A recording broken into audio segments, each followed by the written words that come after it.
Matur suwun Gus. Nun sewu, pertanyaan saya berhubungan dengan kewajiban kita untuk mendidik atau melatih siswa Gus.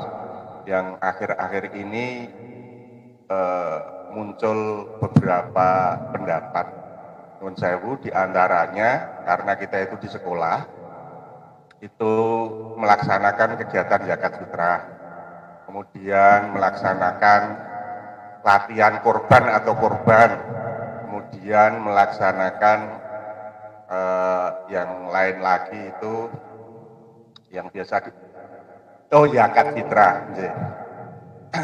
Ini kan ada unsur pendidikan dan ada unsur ibadah, yang mana kadang-kadang antara melatih anak, karena pertimbangannya guru begini Gus, di rumah tidak semua anak itu dizakatkan oleh orang tuanya, karena di sekolah itu tidak santri semua, tapi juga ada yang nun sewu dalam tanda kutip abangan begitu. Jadi kalau di rumah mungkin tidak mungkin melakukan, tapi dengan dilatih di sekolah itu dilakukan.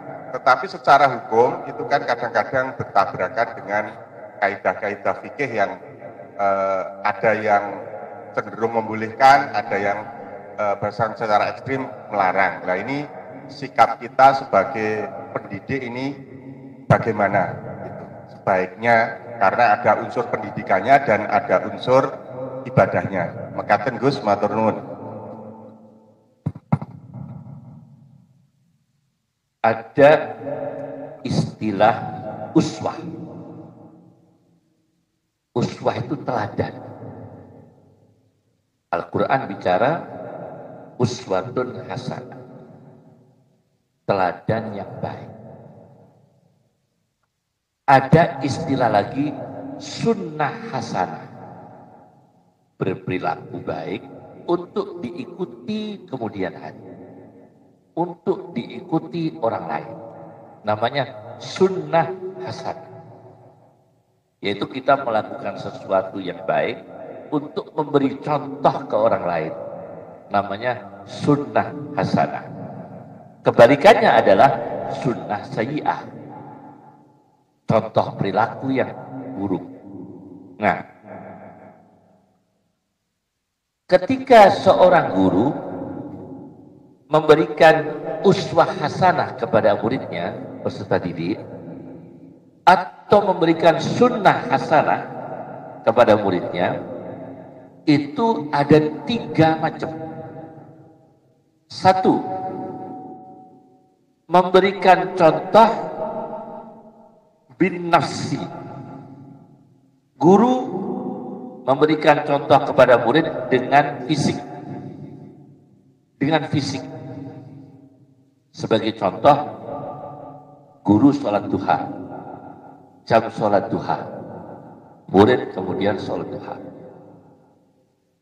Sebagai contoh, guru di sela-sela waktu istirahat baca Quran, maka murid diajak baca Quran. Itu namanya sunnah hasanah atau uswah hasanah, teladan yang baik dengan fisik. Ada lagi bil mal, dengan harta. Guru waktu Idul Adha kurban, bukan iuran, guru kurban, tapi disembelih di sekolah. Nah, jadi guru-gurunya korban. Nah, jadi misalnya sapi 7 guru urunan iuran ya. Kalau sapi kan 7 orang ya. Sapi kerbau 7 orang. Guru dengan beranggotakan 7 orang, beli 1 kerbau, beli 1 sapi, korban. Atau guru 1 kambing disembelih. Ini memberi contoh dengan harta.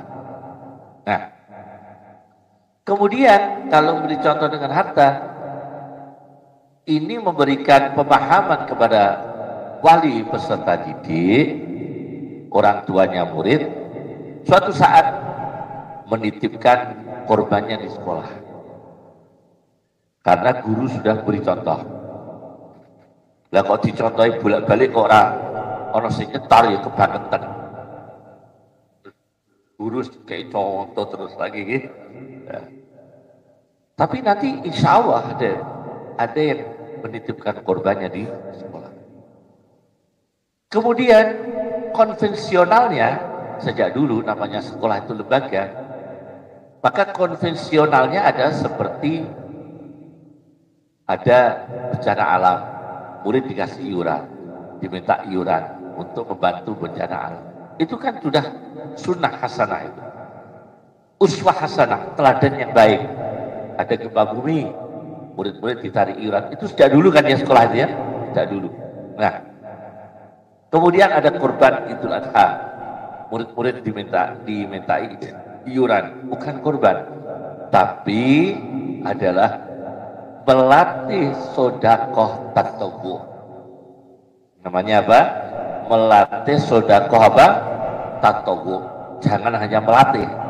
Kalau melatih itu kan ritualnya nggak disebut, tapi melatih sodakoh apa? Tatobu, sodakoh sunnah.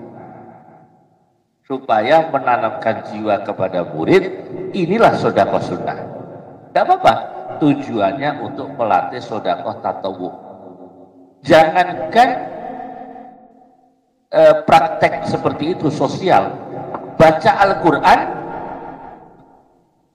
Kalau baca Al-Quran kan pakai wudhu, tapi anak-anak kecil kalau ngaji Quran, maaf, dengan segala kekurangan, mungkin hadas, mungkin apunten ngentut boten wudu, mulut guru-guru rumiyin ngaji sodo, gini boten ngaji sodo, dia tidak menyentuh kertasnya, tapi pakai apa? Nganggo sidik, ngaji sodo, lu ngaji sodo, guru ngelatih, gak demek Qur'ane, tapi ngaji sodo. Itu tarbiyah pendidik. Karena ada aspek sosialnya, aspek pendidikannya, ada ibadahnya. Ibadahnya apa? Tidak korban tapi sedekah apa? Tatawu, tidak apa-apa. Hukumnya tidak apa-apa. Pendidik seperti itu tidak apa-apa. Karena baik. Itu sunnah hasanah. Sunnah hasanah, uswah hasanah. Sekarang masalah zakat. Nah ini lebih serius, karena itu bukan masalah sunnah, karena masalah wajib. Pengumpulan zakat di sekolahan itu menjadi pro kontra. Betul ya? Itu menjadi pro kontra. Jadi kalau kita putuskan, tidak mungkin mufakat. Ya, insya Allah nggak mungkin mufakat ya. Nah kita tengah-tengah aja, begini. Kalau zakat fitrah, itu waktunya kan kolektif, bareng. Zakat fitrah itu bareng dikumpulkan. Cuma saya pesan posisi penjenengan yang mengumpulkan zakat-zakat dari orang tuanya, anak atau dari anak, itu bukan panitia, bukan amir. Jadi jangan dapat bagian.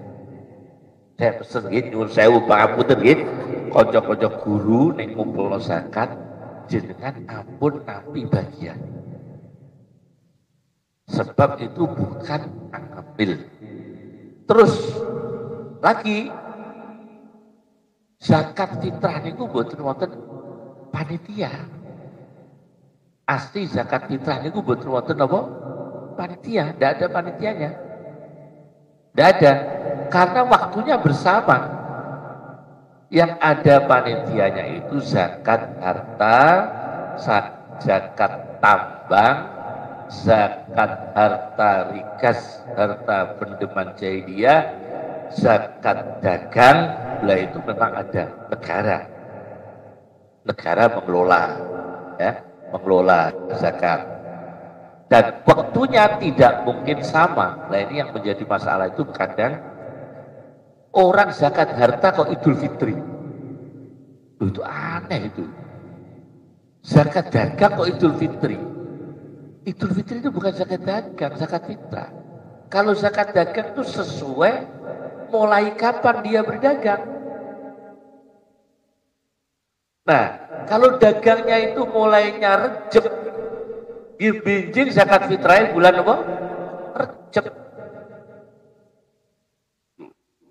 Nek zakat harta, zakat dagang niku dagange mulai niku bulan Selo, nggih binjing zakatnya nggih bulan Selo.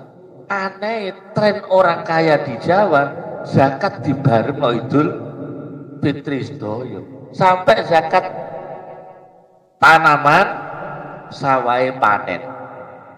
Gabah munjung-munjung 8 bulan gak dizakati.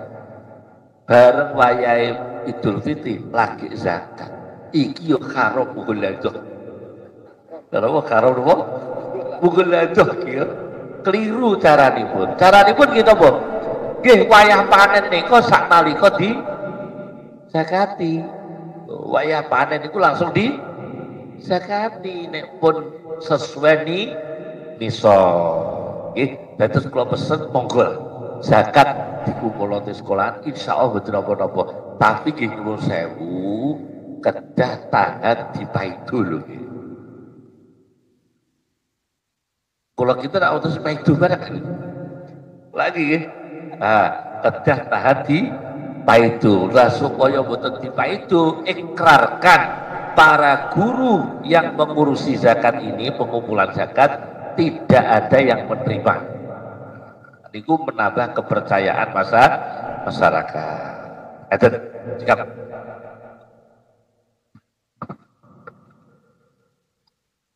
Monggo Bapak Ibu, ada yang lain?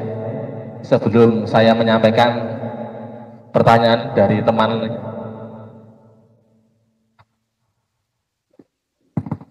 Ngapunten Yai, terus dugaken pertanyaanipun saking Pak Udin kalau wau kaitanipun zakat fitrah wonten sekolah.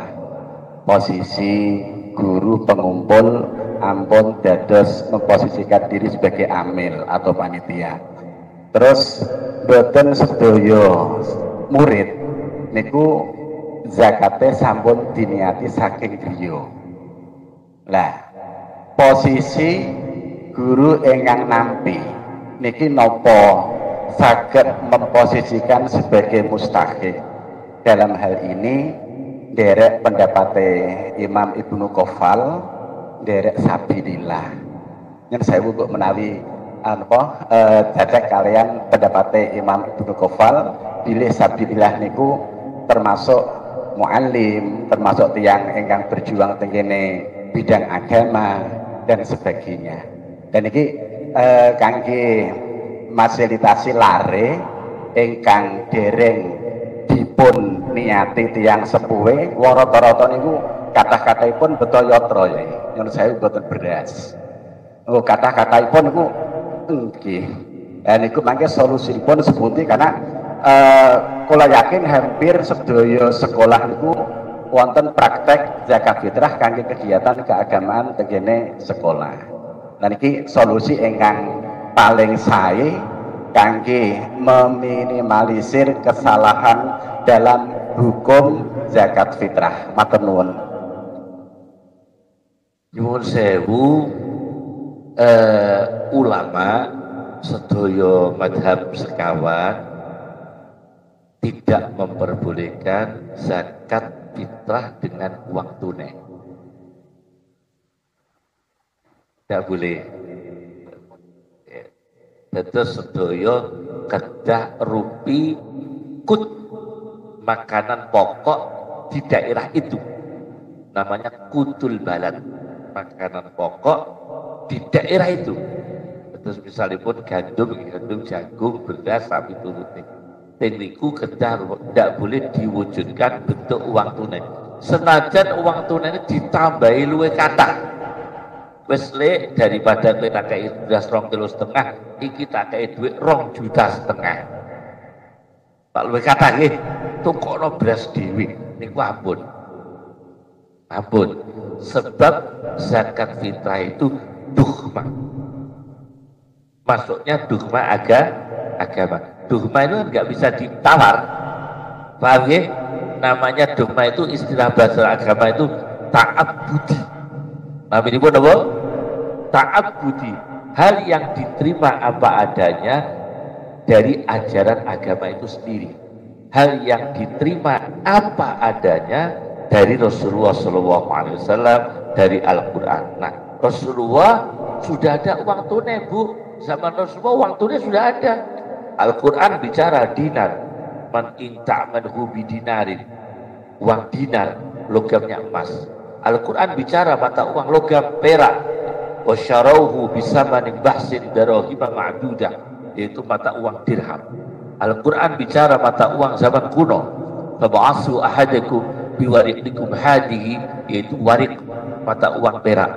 Tapi Al-Quran turun pada Rasulullah SAW sampai 23 tahun, tidak pernah Rasulullah mempraktekkan zakat fitrah dengan uang tunai. Padahal ada uang tunai, sudah ada, tapi pakainya makanan pokok, bahan makanan pokok saat itu. Nah, lah konco-konco murid niki nek saged napa beto beras kiambak-kiambak kengire dalem, diniati keng dalem, dibeto teng sekolah. Nah, dan terpaksa sekolahan iuran, bentuke duitnya dikelompokno lagi ditukokno beras. Caranipun sekolahan ra dikangelan, mungkin duit ditukokno beras kabeh terus dibagi 2,5 kilo didomno teng murid wong sing kurun ken niati siji-siji. Nggih. Ra dikangelan niku nggih. Nah, terus pun yatra dikumpulaken, tumbasaken wos, bakda ditubasaken wos, dibagi kali setengah, murid dikumpulno dibagi kon niati siji-siji, malah niati saged pasal. Nawaitu an menjazakan lho niku malah saged sareng-sareng niku, saged bareng-bareng. Sae niku, sae. Mboten napa-napa. Ngoten nggih.